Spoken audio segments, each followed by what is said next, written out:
إلى حضرة النبي المصطفى سيدنا محمد صلى الله عليه وآله وسلم، ثم إلى أرواح آبائه وآله وأصحابه الكرام، ثم إلى أرواح والدينا ومشايخنا ووالديهم وجميع المسلمين والمسلمات والمؤمنين والمؤمنات، وإلى روح مؤلف هذا الكتاب شيء لله ولهم. الفاتحة. أعوذ بالله من الشيطان الرجيم. بسم الله الرحمن الرحيم. الحمد لله رب العالمين الرحمن الرحيم مالك يوم الدين. إياك نعبد وإياك نستعين. اهدنا الصراط المستقيم صراط الذين أنعمت عليهم غير المغضوب عليهم ولا الضالين. بسم الله الرحمن الرحيم. الحمد لله رب العالمين وبه نستعين على أمور الدنيا والدين، والصلاة والسلام على أشرف الأنبياء والمرسلين سيدنا ومولانا محمد وعلى آله وصحبه أجمعين. اللهم صل وسلم على سيدنا محمد محيي النفوس صلاة تسعدنا بها في جميع الدروس، وعلى آله وصحبه وبارك وسلم. سبحانك لا علم لنا إلا ما علمتنا إنك أنت العليم الحكيم، ولا حول ولا قوة إلا بالله العلي العظيم. رب اشرح لي صدري ويسر لي أمري واحلل عقدة من لساني يفقه قولي.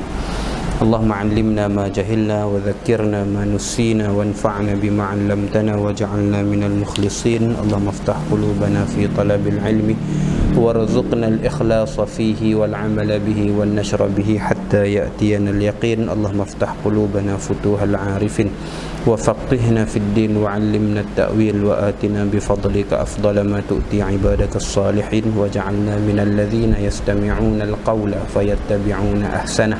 ربنا آتنا من لدنك رحمة وهيئ لنا من أمرنا رشدا. وصلى الله وسلم عليه وعلى آله والحمد لله رب العالمين. أما بعد، فقال شيخ المؤلف رحمه الله تعالى ونفعنا الله به وبعلومه وبركاته وعلوم مشايخنا وبركاتهم في الدارين آمين يا رب العالمين. Kata al-Imam al-Alim al-Allamah Al-Habib Abdullah bin Abdul Rahman Bafadal al-Hadrami rahimahullahu ta'ala, qala babu salatil khawfi idza iltahama al-qitalu al-mubahu aw haraba haraban mubahan min habsin aw aduwin aw sab'in aw sailin aw dhabba an malihi udhira fi tarkil qiblati wa kathratil af'ali war rukubi wal ima'i bir ruku'i was sujudi akhfad wa la yu'dharu fi siyah. Kata Habib Abdullah Bafadal rahimahullahu ta'ala, babu salatil khawfi. Ini satu bab pada menyatakan salatil khawf, sembahyang dalam ketakutan. Salatil khawf ay salah halal khawfi, sembahyang semasa takut. Yang dimaksudkan dengan khawf ataupun takut dalam masalah ni, dalam bab ni, ialah ketakutan yang hasil daripada kewujudan musuh ataupun sangkaan wujud musuh, ataupun dengan peperangan, ataupun takut atas hilangnya harta benda ataupun sebagainya, keselamatan orang lain, keselamatan harta benda dan sebagainya. Maka ketakutan kat sini, ketakutan sama ada daripada sudut nyawa, khaufan nafsihi, ketakutan daripada nyawanya, kerana nyawanya, ataupun an malihi, ataupun daripada hartanya. Takut kerana kewujudan musuh yang mengintai untuk menyerang, ataupun dalam peperangan, ataupun takut binasa harta, hilang harta, dicuri harta dan sebagainya. Maka itu yang dimaksudkan dengan al-khawf. Al-khawf, khawfil adu awil qital awil khawf ala malihi aw nahwi. Ketakutan daripada musuh, ketakutan daripada peperangan, ketakutan daripada hilangnya ataupun binasanya harta, musnahnya harta benda. Itu asal perbincangan. Maka salatul khawf ini, Allahumma salli ala Sayyidina Muhammad, lazimnya dibicarakan tentang dalam dua keadaan lah. Perbicaraan salatul khawf secara asalnya ataupun secara general, secara umumnya, dia daripada dua keadaan. Satu semasa dipanggil persediaan ataupun dalam keadaan bimbang musuh nak serang, tak lawan lagi, tak serang lagi, tapi kewujudan musuh ataupun diambang peperangan yang memungkinkan ataupun menyebabkan sekiranya kita lalai, pasukan muslimin lalai, tentera-tentera Islam lalai, memungkinkan pada ketika sujud ataupun rokok dan sebagainya, menyebabkan ada kemungkinan risiko diserang oleh musuh. Itu satu keadaan. Jadi secara umumnya dia dalam peperangan lah. Dan situasi yang kedua secara umumnya ialah ketika berlaku sesuatu kejadian hadisah, sesuatu musibah ataupun sesuatu keadaan yang menyebabkan kita tidak boleh solat dalam keadaan biasa, iaitu pada ketika sedang berlaku perang. Yang tadi, situasi yang pertama tadi tak perang lagi, masih dalam pasukan camp markas masing-masing, cuma ada risiko diserang. Satu keadaan yang kedua sedang berlaku peperangan. Maksudnya masuk waktu dan tak mungkin ataupun sukar untuk dijangkakan kita boleh sembahyang dalam keadaan biasa sehingga habis waktu, sedangkan peperangan sedang berlangsung, memang sedang berlaku pertempuran. Dan dikiaskan daripada situ berlakunya perkara-perkara yang lain yang melibatkan ancaman terhadap nyawa ataupun harta. Dan berlaku kebakaran, contohnya berlaku banjir, ataupun serangan daripada haiwan binatang buas, ataupun ada berlaku perkara-perkara yang diburu oleh orang-orang yang zalim dan sebagainya. Sama ada berlaku secara umum, semua orang kena, ataupun berlaku secara khusus pada diri dia, diri musalli, diri orang yang sembahyang itu saja. Ni dua asal ataupun dua situasi umum bagi sembahyang khauf, salatul khauf. Kita sebut biasanya dan yang disebutkan dalam kitab kita ni ialah syiddatul khauf. Dia beza salatul khauf dengan salatul syiddatul khauf. Beza kok mana? Salatul khauf tu dia umum. Salatul khauf itu dia umum. Macam disebutkan tadilah, dia salatul khauf merangkumi dua keadaan tadi. Satu, dalam keadaan kita bersiap siaga daripada kewujudan musuh, kehadiran musuh, takut-takut, bimbang ketika tengah solat, ketika tengah sembahyang musuh datang menyerang. Itu syiddah, tu sembahyang khauf, masuk dalam kata sembahyang khauf. Ataupun memang sedang dalam peperangan sedang berlangsung, pertempuran sedang meletus, ataupun kebakaran sedang terjadi, ataupun kita memang sedang diburu oleh orang-orang yang zalim dan sebagainya lah. Yang tu dipanggil syiddatul khauf, pun masuk dalam salatul khauf. Jadi salatul khauf dia lebih umum daripada salat syiddatul khauf. Syiddatul khauf ialah salah satu daripada kaifiat ataupun bentuk-bentuk sembahyang salatul khauf. Jadi beza di antara dua istilah tu. Kalau salatul khauf dia umum, kalau salat syiddatul khauf, sangat takut, berlaku ketakutan itu lebih dahsyat, terpaksa secara praktikalnya sedang memelihara ataupun sedang melindungi nyawa ataupun harta, maka tu nama dia syiddatul khauf, dan dia salah satu daripada kaifiat salatul khauf. Jadi situ beza di antara dua istilah. Yang dalam kitab kita ni, tuan kitab kita cuma menyebutkan satu saja. Dia tak menyebut ataupun dia tidak menyentuh salatul khauf secara umum ataupun secara panjang lebar. Yang disebut dalam kitab kita hanyalah salat syiddatul khauf. Salat syiddatul khauf. Maka salatul khauf secara umumnya, salatul khauf secara umumnya yang datang dalam Al-Quran dan dalam hadis Nabi SAW secara umum, secara keseluruhannya, dalam hadis ada menyebutkan 16 kaifiat, 16 cara salatul khauf. Itu dalam keadaan masih lagi belum berlaku peperangan, tapi diambang peperangan. Ada 16 riwayat hadis, ada 16 kaifiat yang berbeza.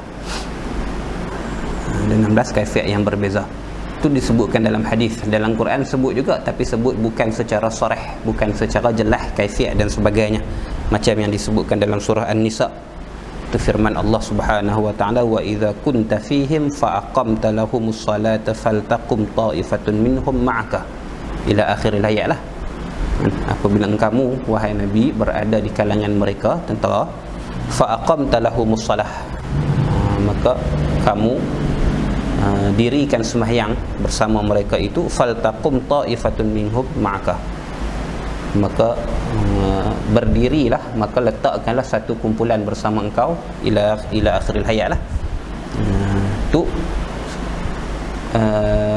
kisah ataupun hukum hakam berkaitan salatul khauf yang disebutkan dalam Quran secara tidak sarih. Jadi kaifiatnya nak semayang lagu mana dan sebagainya itu didapatkan dalam hadis, iaitu dalam 16 hadis yang menceritakan tentang 16 kaifiat yang berbeza. Adapun yang disebutkan secara sarih dalam Quran ialah salat syiddatul khauf. Itu yang disebutkan dalam kitab kita ni, salat syiddatul khauf yang disebutkan dalam Quran dalam surah Al-Baqarah, iaitu selepas daripada ayat hafizu 'alas salawati was salatil wusta wa qumu lillahi qanitin. Lepas pada ayat tu, an fa in khiftum farijalan aw rukbana, maka jika kamu takut, khauflah, fa iza khiftum, maka apabila kamu takut, farijalan aw rukbana, maka sembahyanglah dalam keadaan berjalan di atas kaki, aw rukbana, atau di atas tunggangan. Fa iza amintum fadhkurullaha kama 'allamakum ma lam takunu ta'lamun. Apabila telah aman kamu, telah hilang ketakutan itu, maka sebutlah nama Allah, fadhkurullah, maka ingatlah dan sebutlah Allah, kama 'allamakum, seperti mana yang telah Allah ajarkan kamu, ma lam takunu ta'lamun, apa yang sebelum itu kamu tidak tahu. Maka itu sebutan yang jelas ataupun kaifiat yang jelas disebutkan dengan sarih di dalam Al-Quran. Maka campur 16 kaifiat yang disebutkan dalam hadis salatul khauf dan satu kaifiat syiddatul khauf yang disebutkan dalam Al-Quran, semua sekali ada 17 kaifiat. Satu dalam Al-Quran iaitu syiddatul khauf, dan sembahyang khauf secara umumnya disebutkan juga dalam Quran sikit sebahagiannya, tapi tidak secara sarih, tidak secara terang-terangan, tidak secara jelas kaifiatnya, manakala 16 lagi itu diambil dalam hadis-hadis yang sahih. 16 hadis yang sahih. Daripada 16 tu campur dengan satu yang dalam Quran 17 tu, Imam Syafi'i rahimahullahu taala memilih 4 kaifiat daripada 17 tu. Daripada 16 ataupun 17 itu, Imam Syafi'i memilih 4 daripada 17 ataupun daripada 16 bilangan tu, bilangan kaifiat. Maka 4 itulah yang dibincangkan dan dipilih dalam mazhab Imam Syafi'i. Ini dipilih oleh Imam Syafi'i sendiri. Maksud pilihan Imam Syafi'i tersebut, maksudnya ialah Imam Syafi'i membicarakan dan membahaskan hukumnya dengan jelas ataupun dengan tafsil, dengan terperinci 4 kaifiat tersebut. Bukan bermakna Imam Syafi'i menolak baki lagi tu, lagi 12 ataupun lagi 13 kaifiat tu. Imam Syafi'i tidak membicarakan dan tidak menyentuh kaifiat yang baki tu, cuma sentuh tentang 4 kaifiat saja. Kerana 4 kaifiat tersebut dilakukan oleh Nabi SAW sendiri, satu. Yang keduanya kerana 4 kaifiat tersebut telah memadai dan telah merangkumi lebihan daripada kaifiat yang lain tu. Bukan bermakna Imam Syafi'i menolak kaifiat yang lebih tu, 12 ataupun 13 kaifiat yang lebih itu, bukan bermakna Imam Syafi'i menolaknya, dan bukan bermakna kaifiat-kaifiat yang lain itu tidak sah di dalam mazhab Syafi'i ataupun di sisi Imam Syafi'i sendiri. Bukan dengan makna tu. Kerana kaifiat-kaifiat yang lain itu juga datang dalam hadis-hadis yang sahih dan ada kaifiat-kaifiat yang jelas. Cuma Imam Syafi'i memilih 4 daripada 16 ataupun 17 kaifiat tersebut kerana 4 kaifiat tersebut dilakukan oleh Nabi SAW sendiri. Tu. Jadi daripada 4 kaifiat yang dipilih oleh Imam Syafi'i dan yang dibincangkan dalam mazhab kita, Habib Abdullah Bafadal rahimahullah dalam muqaddimahnya, dalam muqaddimah Al-Hadramiyah yang kita baca ni, cuma menyebutkan satu saja iaitu kaifiat yang keempat, iaitu kaifiat syiddatil khauf. Daripada 4 kaifiat salatul khauf yang dipilih oleh Imam Syafi'i, Habib Abdullah menyebutkan hanya kaifiat yang keempat saja, iaitu kaifiat salat syiddatil khauf. Pasal apa cuma sebut satu saja dalam kitab kita ni? Kerana satu inilah yang banyak berlakunya. Yang lagi 3 tu dalam peperangan, ketika peperangan masih belum bermula, tetapi dalam persediaan untuk berperang lah. Lagi 3 tu yang syiddatul khauf, kaifiat yang keempat ini dia lebih banyak berlaku dan lebih munasabah dengan keadaan semasa kita lah. Kalau ni perang, tak semua orang ikut berperang dan sebagainya, tapi syiddatul khauf boleh berlaku pada atas individu-individu secara bersendirian walaupun tidak berada dalam peperangan. Jadi disebutkan satu saja, iaitu syiddatul khauf. Ini kaifiat yang keempat.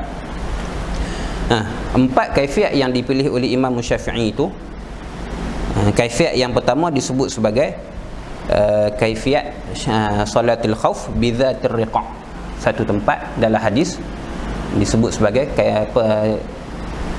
Allahumma salli ala sayyidina Muhammad, cara sembahyang, kaifiat salatul khauf, cara sembahyang khauf di tempat yang namanya zatir riqa'.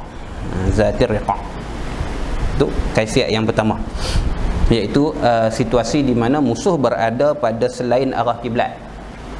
Tak berada, kalau arah kiblat belah depan kita ni, musuh tak duduk di depan, musuh sama ada daripada belakang, berada di belakang kiblat. Jadi kalau kita menghadap kiblat, boleh jadi musuh membelakangi kita, ataupun di belah kanan kiblat ataupun di belah kiri kiblat, satu keadaan. Ataupun musuh berada di depan kiblat tapi tak nampak, kita tak nampak musuh tu, dilindungi oleh sesuatu. Contohnya depa berada di balik lembah ke, depa berada di balik kawasan hutan ke, depa berada di sebalik halangan yang menutup pandangan mata, kita tak nampak musuh secara direct kalau berada di depan kita pun. Jadi itu gambaran solat di zatir riqa', kaifiat salatil khauf pada tempat yang namanya zatir riqa'.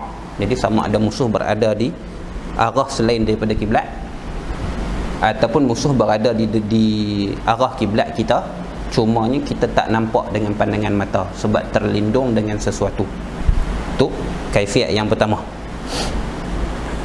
Kaifiat yang pertama. Maka dalam keadaan yang pertama ni, iaitu salatul khauf di zatir riqa' ni, salatul khauf bi zatir riqa', kalau dalam istilahnya disebut lagu tu, maka dalam keadaan lagu tu imam akan mengasingkan ataupun menjadikan pasukan muslimin tu kepada 2 bahagian, 2 kumpulan.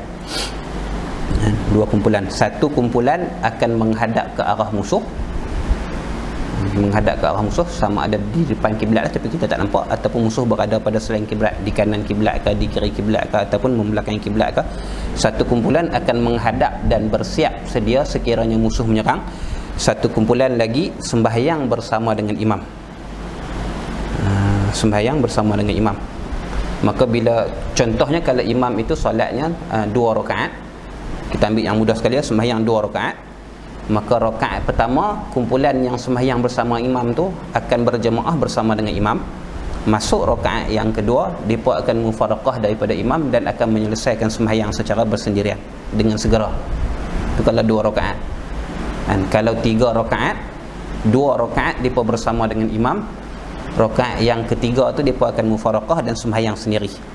Kalau 4 rakaat pun sama, 2 rakaat mereka sembahyang bersama dengan imam, 2 rakaat lagi mereka mufaraqah dan selesaikan sembahyang secara bersendirian. Habis sembahyang, mereka akan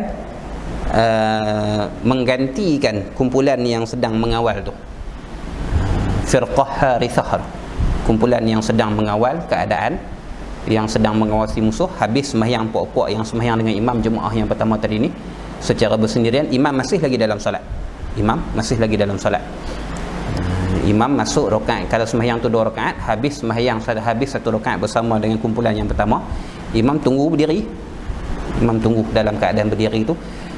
Jemaah akan habiskan solat mereka secara bersendirian. Kemudian bila dah habis solat, mereka akan pergi menggantikan kawan-kawan ataupun kumpulan yang satu lagi tu mengawal musuh, dan kumpulan kedua tu akan masuk sembahyang bersama dengan imam. akan masuk sembahyang dengan imam. Ketika mana jemaah yang kedua tu masuk bersama dengan imam, imam meneruskan sembahyangnya. Kemudian sampailah tahiyat akhir, imam tunggu depa untuk selesaikan rakaat yang tak cukup. Imam tunggu dalam keadaan tahiyat akhir, depa tanpa perlu niat mufaraqah, sempurnakan baki rakaat yang masih tinggal, dan akhirnya akan bagi salam bersama-sama dengan imam. Ni kalau sembahyang cara biasa batal lah lagu tu, sebab dia fahsyul mukhalafah. Sebab kalau kita kata 2 rakaat, kita ambil yang mudah sekali 2 rakaat, lepas tu kiaslah rakaat yang, kalau sembahyang yang 3 rakaat ataupun yang 4 rakaat, 2 rakaat imam sembahyang rakaat pertama dengan jemaah yang pertama. Kemudian bila imam naik ke rakaat yang kedua, imam tidak meneruskan solat, imam diri tunggu. Jemaah yang pertama itu akan mufaraqah dan selesaikan sembahyang mereka, terus 1 rakaat lagi, habis bagi salam, mereka cepat-cepat pergi ganti tempat orang yang kumpulan yang kedua dia akan masuk sembahyang bersama dengan imam. Jadi imam di rakaat yang kedua, mereka baru rakaat pertama, kumpulan yang kedua baru rakaat yang pertama, maka imam pun meneruskan solatnya dengan panjang tunggu tu. Imam meneruskan solat dia sampailah tahiyat akhir. Imam tunggu dalam keadaan tahiyat akhir tu, jemaah yang kedua lagi tu sebab berbaki lagi 1 rakaat, mereka akan naik untuk sempurnakan rakaat yang kedua tanpa mufaraqah dengan imam. Maka ini cara sembahyang yang berbeza dengan cara sembahyang yang kebiasaan. Sepatutnya mereka tak boleh naik melainkan dengan mufaraqah dengan imam, tapi tak, dalam masalah salatul khauf, benda ini menjadi uzur yang dimaafkan. Mereka tak perlu mufaraqah dengan imam, mereka sempurnakan rakaat yang kedua mereka sampailah baca tahiyat akhir dan bagi salam bersama-sama dengan imam. Ni satu kaifiat dipanggil salatul khauf di tempat yang namanya zatul riqa'. Maka kalau keadaan yang macam ni, musuh tidak berada pada arah kiblat, ataupun musuh berada pada arah kiblat cuma tidak dapat dilihat dengan pandangan kerana terhalang pandangan, tak dapat tengok apa strategi mereka main dekat ke tak nampak kan, main yang hutan ni, kalau lagu mana lagu ni lah, ataupun dikelilingi oleh tembok-tembok dan sebagainya, macam-macam lah sebab-sebabnya. Maka ini kaifiat yang dilakukan oleh Nabi SAW pada tempat peperangan yang namanya Zatir Riqa'. Ni kaifiat yang pertama. Kaifiat yang kedua,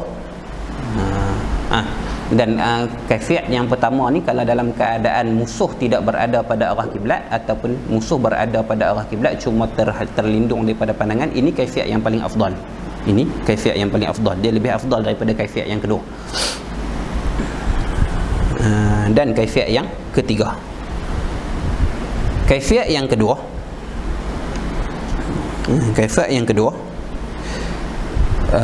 iaitu solat yang namanya solat Nabi SAW di tempat yang namanya batni nakhlin, di batni nakhlin, lembah kurma, lembah pohon kurma lah, satu tempat, nama peperangan kat situ, peperangan batni nakhlin.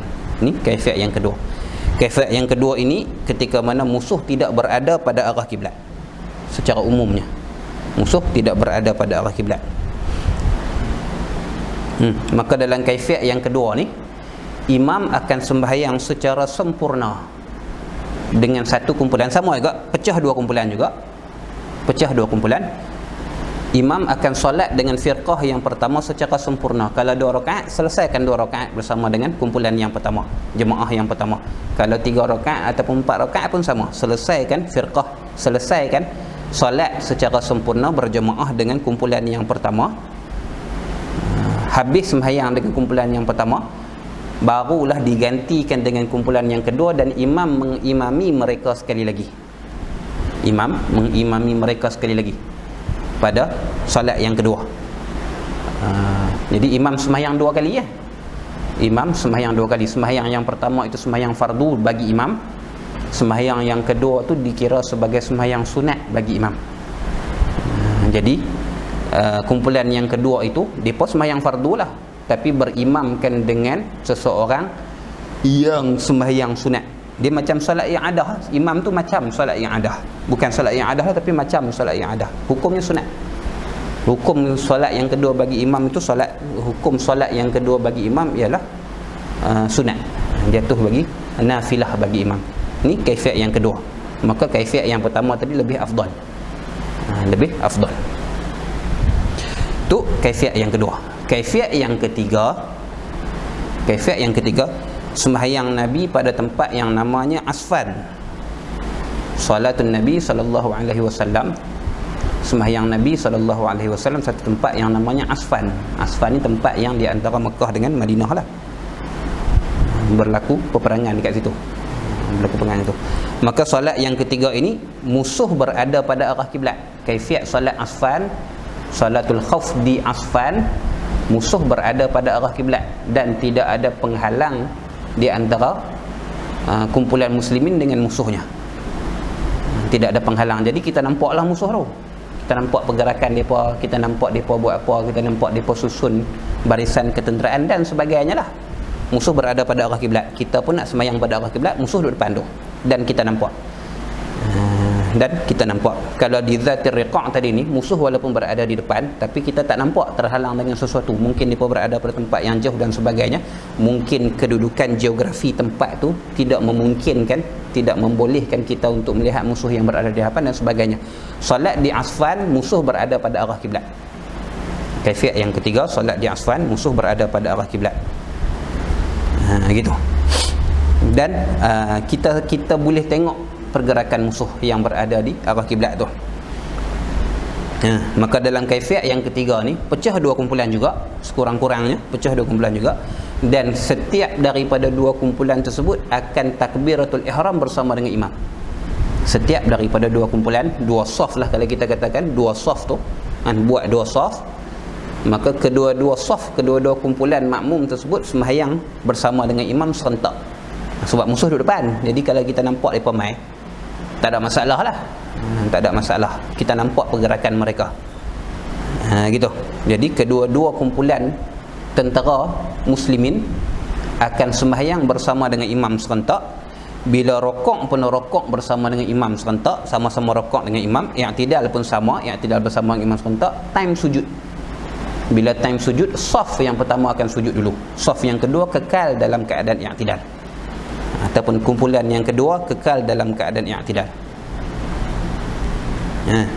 Jadi saf yang pertama ataupun kumpulan yang pertama tu akan sujud bersama dengan imam sekali, duduk di antara dua sujud, sujud pula buat kali yang kedua, kemudian berdiri bersama dengan imam lah. Bila mereka berdiri bersama dengan imam, barulah saf yang kedua ataupun kumpulan yang kedua tu turun sujud daripada i'tidal tadi. Jadi sembahyang kaifiat solat di Asfan ini, makmum kumpulan yang kedua itu i'tidal dengan panjang. I'tidal dalam masa yang lama. Duduk dalam keadaan i'tidal tu, tengok saf yang pertama ataupun kumpulan yang pertama menyelesaikan dua sujud bersama dengan imam dan bangkit ke rakaat seterusnya, barulah kumpulan yang kedua ini sujud dan dapatkan semula imam pada qiyam rakaat yang kedua. Qiyam rakaat yang kedua sampailah habis sembahyang. Berapa rakaat pun, 3 ke, 2 rakaat ke, 3 rakaat ke, 4 rakaat ke, dan imam akan memanjangkan bacaan pada qiyam setiap rakaat tu supaya saf ataupun kumpulan yang kedua itu sempat mendapatkan imam ketika berdiri. Ni kaifiat yang ketiga. Dia tak sebut dalam kitab kita ni. Ni 3 kaifiat ketika mana dipanggil salatul khauf. Salatul khauf, iaitu masih lagi belum berlaku peperangan. Masih lagi belum berlaku peperangan. Dan diasingkan perbezaan pada solat Asfan ini ialah pada sujud kedua-dua kumpulan muslimin. Kalau sujud semua sekali, tak nampak pergerakan musuh. Jadi satu kumpulan saja yang akan sujud bersama dengan imam. Kemudian bila dah berdiri balik, barulah kumpulan kedua daripada i'tidal mereka barulah meneruskan dengan sujud dan dapatkan imam semula dalam keadaan qiyam. Imam perlu panjangkan bacaan. Imam perlu panjangkan qiyam. Ni 3 kaifiat. Kalaulah dalam ketika berlaku peperangan dah, contoh dalam keadaan yang ketiga tu, contohlah dalam kaifiat yang ketiga ni, ketika mana dah mula perang, ketika mana tengah duduk sembahyang tu, musuh mai serang pada waktu tu. Musuh mai serang pada waktu tu. Jadi pada ketika tu berlakulah peperangan. Ketika tu barulah bermulanya peperangan. Barulah mula, kalau dulu ni dengan pedangnya, dengan sebagainya, kalau lah ni dengan senapang dan sebagainya lah, semua tu. Dan mereka ambil kesempatan ketika sebahagian daripada jemaah muslimin tu sedang sujud dan sebagainya, contoh. Ataupun dalam keadaan yang lain, memang bukan dalam keadaan sembahyang pun musuh serang, ataupun kita sedang berperang dengan musuh dan ketika tu masuk waktu solat. Dan dalam masa yang sama tak mungkin pertempuran itu selesai sebelum habisnya waktu. Maka ini kaifiat yang keempat. Kaifiat yang keempat ni yang namanya sembahyang syiddatul khauf. Kaifiat yang keempat inilah yang namanya sembahyang syiddatul khauf. Dan kaifiat yang keempat inilah yang disebut dalam kitab kita. Yang lagi tiga tu, perincian lagi tiga tu kena tengok dalam kitab-kitab fiqh yang lain. Sebab salah satu, setiap daripada tiga perincian tu, sama ada solat di tempat yang namanya zatir riqa' ke, di tempat yang namanya batni nakhlin ke, di tempat yang namanya asfan ke, dia ada beberapa lagi pecahan gambaran masalah. Gambaran masalah sama ada saf yang pertama dan yang kedua tu bertukar tempat, ataupun saf yang kedua ikut dulu imam saf yang pertama, saf yang pertama tunggu dulu dan sebagainya. Dia banyak pecah, dan pecahan-pecahan kaifiat itulah sampai ke 16 kaifiat tadi ni yang kita sebut tadi ni. Pecahan-pecahan kaifiat itulah yang berlaku pada tempat-tempat yang lain yang disebutkan, yang kita sebut tadi ada 16 ataupun 17 kaifiat salatul khauf yang disebutkan dalam hadis Nabi dan juga disebutkan dalam Al-Quran. Habis. Ni masuk dalam kaifiat yang keempat. Baru boleh mula bab kita ni. Dia kena cerita itu dulu. Baik. Ni kaifiat yang keempat. Dia panggil kaifiat salat syiddatul khauf. Qala rahimahullahu ta'ala, idzal tahamal qitalul mubah, apabila iltahama ni asal makna bersedaging lah. Bersedaging maksudnya bersebati ataupun berlakunya peperangan, bermulanya pertempuran. Ni real punya ni, bukan tengah tunggu nak perang tak. Tak, ni memang dalam peperangan. Dipanggil iltahamal qital. Apabila berlakunya pertembungan, apabila berkecamuknya perang. Gitu. Asal mana iltahama ni bersedaging lah. Maksudnya tiada ruang, tiada masa, tiada ruang dan tiada kesempatan untuk kita sembahyang secara sempurna. Itu maksud iltiham. Iltiham kat sini maksudnya kita tak dapat nak elakkan diri daripada situasi itu. Apabila berkecamuknya perang, bermulanya pertempuran, al-mubah yang harus. Ni kait untuk sembahyang syiddatul khauf dan sembahyang yang lain-lain tadi ni, sama salatul khauf ataupun syiddatul khauf yang kita bincangkan secara spesifik sekarang ni, dia mestilah peperangan yang mubah, pertempuran yang harus, maksudnya yang diizinkan pada syarak. Bukan mubah dengan makna tak ada pahala, tak. Mubah dengan makna diizinkan oleh syarak. Mubah dengan makna izin, mutlaqul izni, yang diharuskan pada syarak. Maka mungkin peperangan itu hukumnya wajib, mungkin peperangan itu hukumnya sunat. Maka peperangan yang harus ini sama ada di antara muslimin dengan kafirin, orang Islam dengan orang kafir, macam yang kita maklum, ataupun peperangan sesama muslim. Macam mana peperangan pertempuran sesama muslim?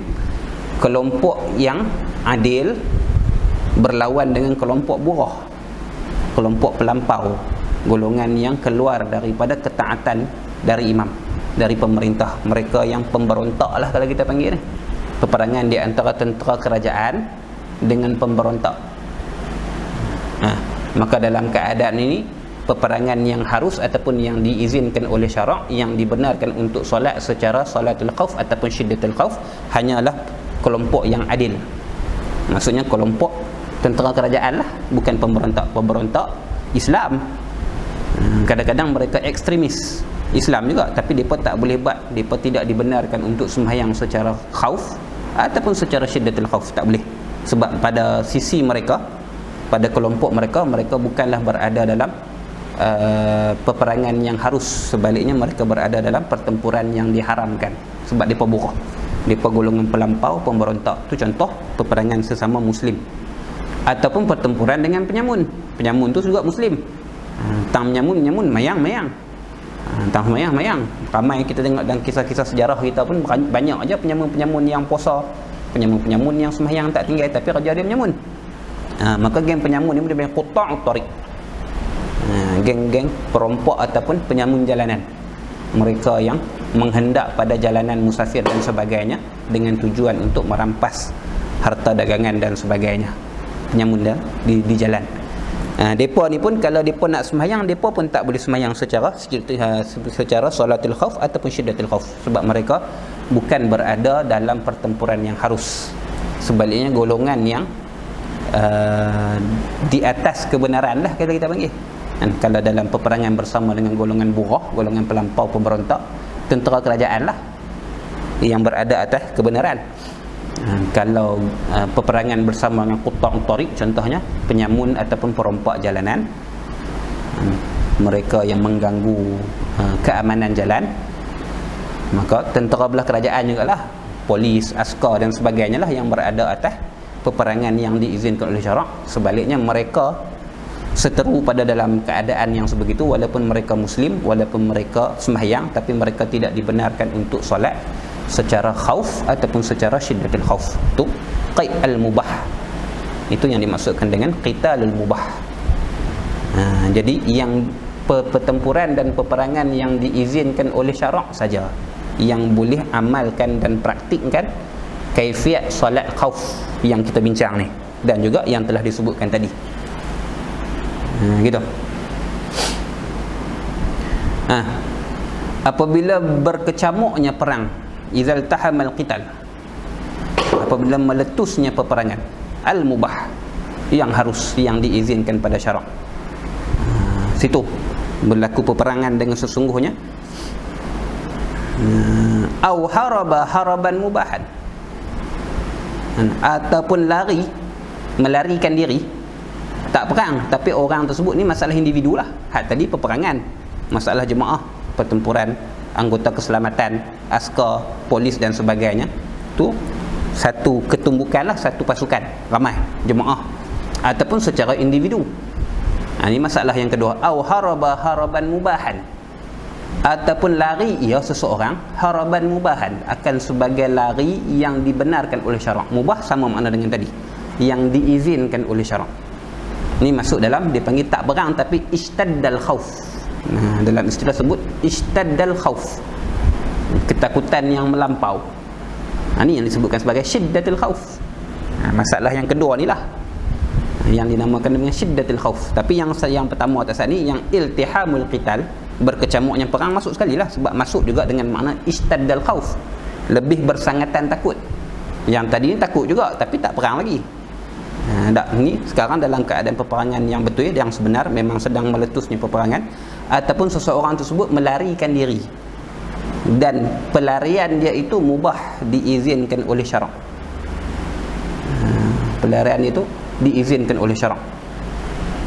Jadi sama ada sangat-sangat pertempuran dah hampir sangat berlangsung, pertempuran dah memang sangat-sangat dah meletus, dah berlaku, ataupun hampir sangat berlaku, sehingga tidak ada lagi rasa aman daripada diserang pun masuk, ataupun seseorang individu yang lari, yang mana pelarian itu diizinkan oleh syarak. Mana contoh pelarian yang diizinkan oleh syarak? Min habsin, dia lari daripada tahanan, dia lari daripada tangkapan. Dia orang yang dizalimi contohnya, kalau kena tangkap habis nyawa dia, ataupun kalau kena tangkap akan menyebabkan hartanya akan dirampas, ataupun kalau kena tangkap akan menyebabkan orang-orang lain akan ditimpa mudarat, orang akan siksa dia, orang akan soal siasat dia dengan teruk dan sebagainya, menyebabkan keselamatan orang lain juga terancam sebab maklumat yang ada kat dia dan sebagainya. Jadi dia lari daripada kena tangkap, dia lari daripada kena tawan, dia lari daripada kena penjara dan sebagainya. Tapi yang diizinkan oleh syarak lah, dengan bahawa dia berada pada pihak yang benar, dan tangkapan yang nak dilakukan ke atas diri dia ialah tangkapan yang zalim. Tangkapan yang zalim itu satu keadaan. Itu contoh pelarian yang diizinkan oleh syarak. Au aduwin, ataupun dia lari daripada musuh, musuh nak bunuh dia kah, musuh nak rampas harta dia kah, dan sebagainya lah. Itu. Ataupun berlaku sesuatu dalam peperangan dan sebagainya, menyebabkan perlu lari sebagai strategi, perlu mengundur diri dan sebagainya. Maka ketika sedang melarikan diri itulah, ketika sedang melarikan diri. Tapi dalam peperangan kalau nak lari, syarat dia mestilah musuh itu lebih daripada 2 kali ganda kita, 2 kali ganda kumpulan muslimin. Kalau kurang daripada 2 kali ganda ataupun cukup ngam 2 kali ganda, maka haram lari daripada peperangan. Kalau musuh ada 1000 orang contohnya, golongan muslimin ada 500 orang, maksudnya musuh sekali ganda lah, maka haram lari, wajib perang. Itu ketentuan yang disebutkan dalam Al-Quran. Tapi kalau muslimin ada 500 orang, musuh ada contohnya 1200 orang, lebihlah sekali ganda lebih. Musuh ada 1200 orang ataupun 1500 orang ataupun 2000 orang, lebih berganda-ganda, maka pada ketika tu baru boleh lari, baru diizinkan oleh syarak untuk mengundurkan diri. Tapi kalau setakat 2 kali ganda saja, maka tak boleh lari daripada pertempuran. Maksudnya seorang lawan 2, seorang lawan 2, tak boleh lari lagi, haram lari daripada peperangan, hukumnya dosa besar. Ini pun sama lah. Kalau kata samsin lah, kalau kita kata, kalau bukan dalam peperangan pun, ada samsin ke, gangster ke apa ke, mai cari pasal dengan dia, alung ke apa ke, memang nak ambil dia, nak kerat tangan dia ke, nak bunuh dia ke, dan sebagainya lah, nak cederakan dia dan sebagainya. Dia seorang, kalau yang ligan dia tu 2 orang saja, tak boleh lari. Sebab 2 orang masih lagi diperintahkan dia untuk mempertahankan diri. Tapi kalau 3 orang, maka boleh lari ya. Maka tu pelarian yang diizinkan oleh syarak. 3 orang ke atas dia seorang. Kalau jemaah dia pun 3 orang, dia tu bersama kawan-kawan dia ke 3 orang. Yang ligan dia pun tu 5 orang, tak boleh lari lagi. Tak boleh lari lagi dengan daripada musuh tu, daripada samsin-samsin tu. Kalau 6 orang tak boleh lari lagi, sebab 3 dia pun 3 samsin-samsin yang ligan dia pun tu 6 orang, tak boleh lari lagi, kena lawan. Musuh 7 orang, lebih daripada sekali ganda. Dia pun ada 3 orang, musuh ada 7 orang, lebih sekali ganda, maka boleh lari. Dan dalam pelarian tu boleh solat secara syiddatul khauf, tak payah berhenti untuk sembahyang dan sebagainya. Sekali disebut kaifiat dia. Itu contoh dia. Au sabu'in, ataupun binatang buas, lari daripada binatang buas. Elok duduk sembahyang ke, ataupun baru nak mula sembahyang ke, tiba-tiba dikejar oleh binatang buas. Kena ligan dengan gajah ke, kena ligan dengan harimau ke, kena ligan dengan anjing liar ke, kena ligan dengan serigala ke dan sebagainya, baru nak semula sembahyang ataupun tengah sembahyang, boleh lari. Boleh lari, dan sembahyang tu boleh diteruskan. Saya kaifiat disebut bawah. Termasuk dengan kata haiwan buas dan sebagainya juga, masuk juga contoh seperti ular. Ular tak masuk dalam kategori sabuk, dalam kategori binatang buas, tapi pun masuk dalam kata ni lah, maksudnya haiwan yang boleh membinasakan kita. Lari daripada tebuan, lari daripada lebah dan sebagainya. Tengah duduk sembahyang, entah macam mana, atau jatuh sarang tebuan tepi kita ke, dalam kawasan kita tengah duduk kemah tu ke, kita tengah duduk sembahyang, luruh dia punya tu, lepas tu dia main serang kita, lari, tunggu apa lagi. Masuk dalam kata sabuk juga, walaupun dia bukan dalam kategori binatang buas, tapi dia binatang yang boleh membinasakan kita, boleh memberi mudarat pada kita. Au sailin, ataupun bah, ayat bah mai, empangan pecah dan sebagainya, kita tengah sembahyang ataupun kita baru nak sembahyang dan sebagainya. Tapi kena lari daripada ayak lah, kena lari daripada ayak dan sebagainya. Maka lari daripada ayak tu, lari daripada Allahumma salli ala sayyidina Muhammad, bencana banjir yang sedang berlaku tu ataupun akan berlaku tu. Tu contoh-contoh dia. Ini contoh masalah-masalah individu lah, masalah-masalah yang berlaku secara peribadi. Contohnya lagi seperti mana orang yang berhutang. Orang yang berhutang, dia tak mampu bayar lagi, dan tuan hutang itu diketahui tidak akan menerima alasannya, dan tidak ada baginya sebarang bukti untuk menunjukkan bahawasanya dia tak mampu bayar lagi. Jadi dia kena lari dulu lah, lari dulu sampai ada kesempatan dan kemampuan untuk dia bayar hutang, barulah dia boleh bayar hutang. Itu contohnya lagi. Ataupun yang disebutkan dalam kitab-kitab fiqh juga, orang yang lari daripada kena qisas pun dia juga, dia lari daripada kena qisas dengan harapan dengan berlalunya masa yang agak panjang, contohnya orang yang nak qisas dia tu dah reda dah kemarahan dan memungkinkan untuk dimaafkan.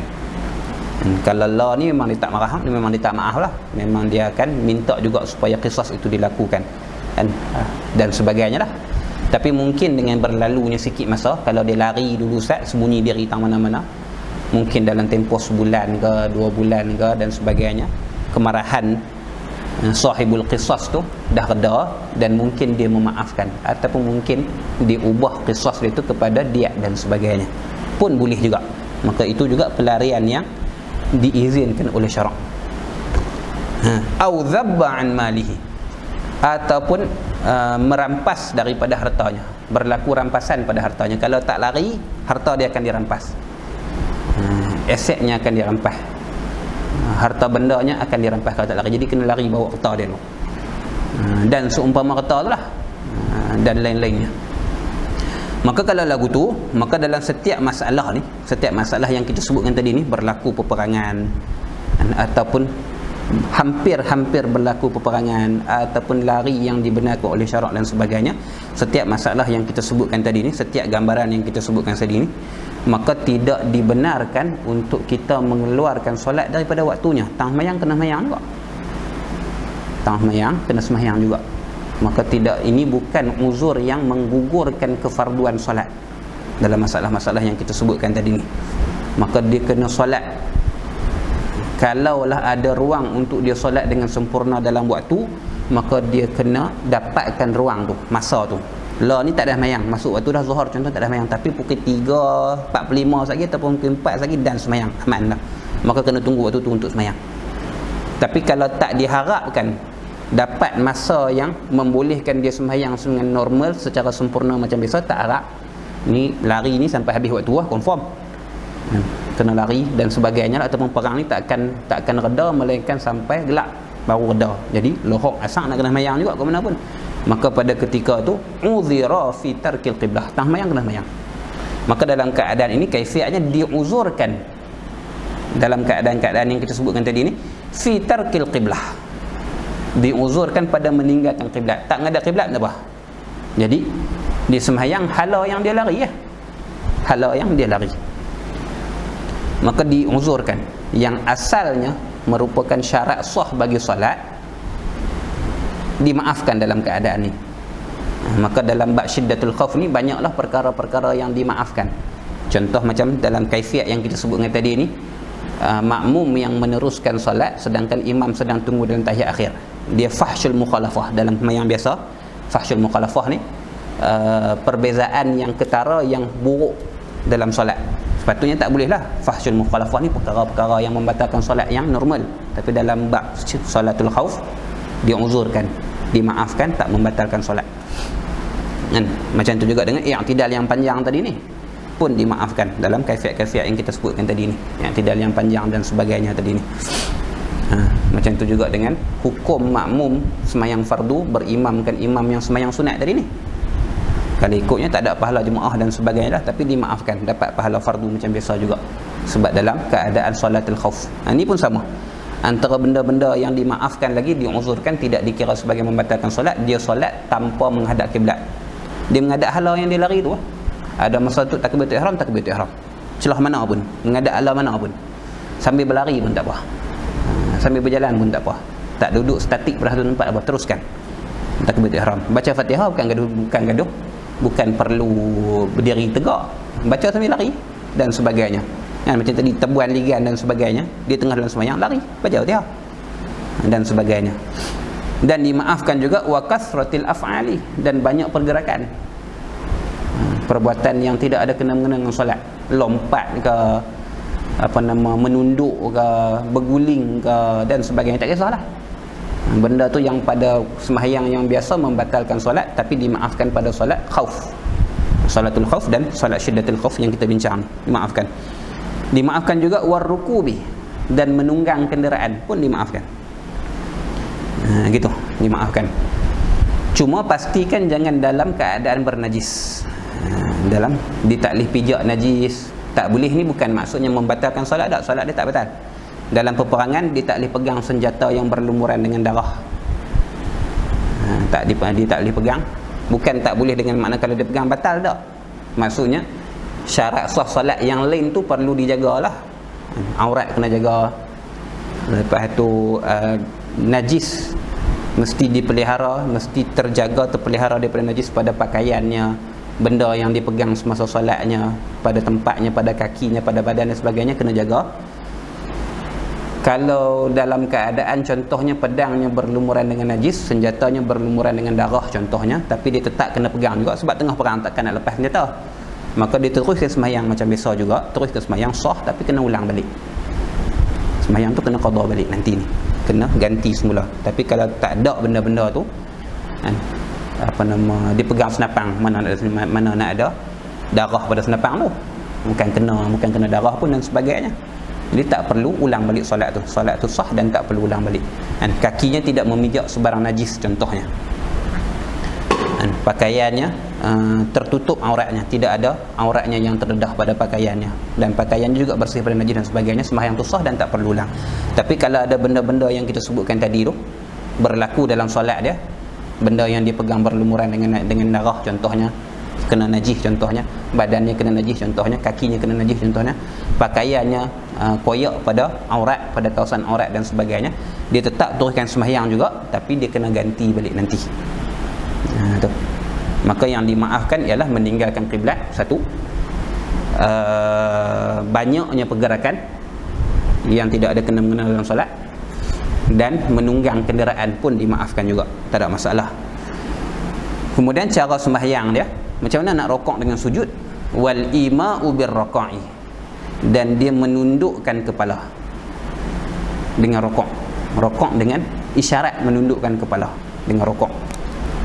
Tu isyarat pada rokok, tunduk sikit rokok, bacalah tasbih kalau ada, kalau tak ada baca pun tak apalah, hak tu rokok dapat tamakninah dan angkat balik kepala tu, ima. Was sujudi akhfadu, jadi atas pada bir rokok, jadi wal ima'u bis sujudi akhfadah, dan tunduk dengan sujud tu, rokok dengan tunduk, sujud pun dengan tunduk, cuma tunduk untuk sujud ini akhfadah, lebih rendah, ai wujuban, dia mesti tunduk dengan lebih sikit untuk sujud wajib, supaya membezakan antara rokok dan sujudnya. Time ni lari-lari, berguling-guling lah. Kalau sedang membentis musuh, kalau sedang bergumpal dengan musuh pun bergumpal dengan musuh, kalau sedang lari daripada sesuatu pun lari lah. Tapi rokok kena tundukkan kepala, dan sujud juga kena tundukkan kepala, dan tunduk kepala untuk sujud itu lebih rendah daripada tunduk untuk rokok. Itu wala yu'dharu fi siyah, dan tidak diuzurkan, maksudnya batal solat fi siyah, pada pekikan, dia mengeluarkan suara, menjerit dan sebagainya, benda yang tidak ada dalam bacaan yang dibenarkan dalam solat, yang menjerit ligan kawan nu, jerit kat kawan ni dan sebagainya, maka benda tu tak dibenarkan dalam solat. Macam siyah juga, macam memekik juga, termasuk juga dengan kata mekik yang seperti yang disebutkan dalam Tuhfah dan Nihayah, hatta berkata-kata secara biasa, walaupun dia tak memekik, walaupun dia tidak memekik, walaupun dia bercakap biasa saja, sangkut pula batas semayang, tiba-tiba aduh itu batas semayang, sebab tak dibenarkan untuk bercakap dalam semayang. Itu tidak diuzurkan, yang diuzurkan ialah meninggalkan kiblat, banyak perbuatan, banyak pergerakan, itu diuzurkan. Menunggang sesuatu dalam kenderaan semasa solat fardu, itu diuzurkan. Bercakap tidak diuzurkan.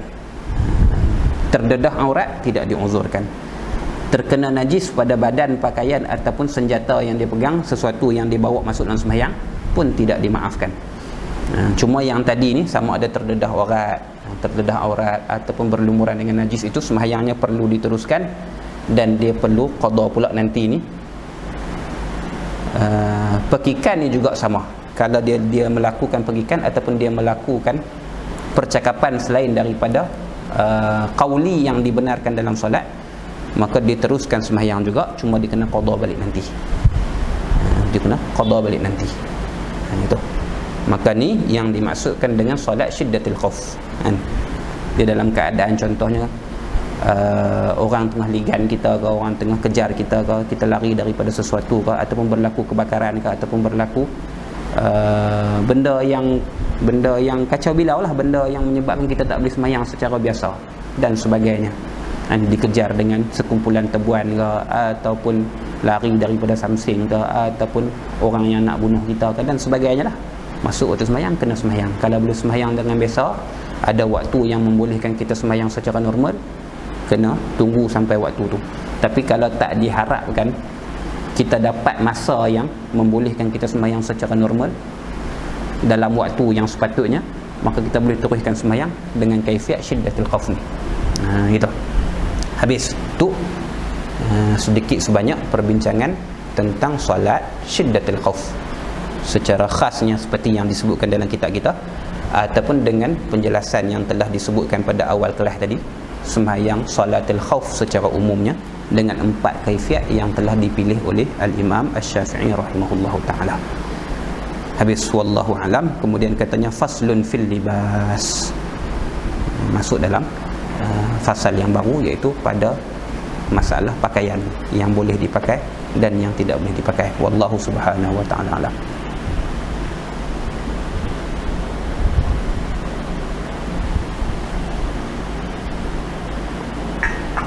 Ada soalan? Wallahu a'lam. Subhanakallahumma wa bihamdika asyhadu an la ilaha illa anta astaghfiruka wa atubu ilaik. Allahumma salli afdhala salatin ala as'adil makhluqatika sayyid Muhammadin wa ala alihi wa sahbihi wa sallim adada ma'lumatika wa midada kalimatika kullama dhakaraka adh-dhakiruna wa ghafala an zikrika al-ghafilun. اللهم صل أفضل صلاة على أسعد المخلوقات كسيدنا محمد وعلى آله وصحبه وسلم عدد معلوماتك ومداد كلماتك كلما ذكرك الذاكرون وغفل عن ذكرك الغافلون. اللهم صل أفضل صلاة على أسعد المخلوقات كسيدنا محمد وعلى آله وصحبه وسلم عدد معلوماتك ومداد كلماتك كلما ذكرك الذاكرون وغفل عن ذكرك الغافلون. صلى الله وسلم عليه وعلى آله والحمد لله رب العالمين.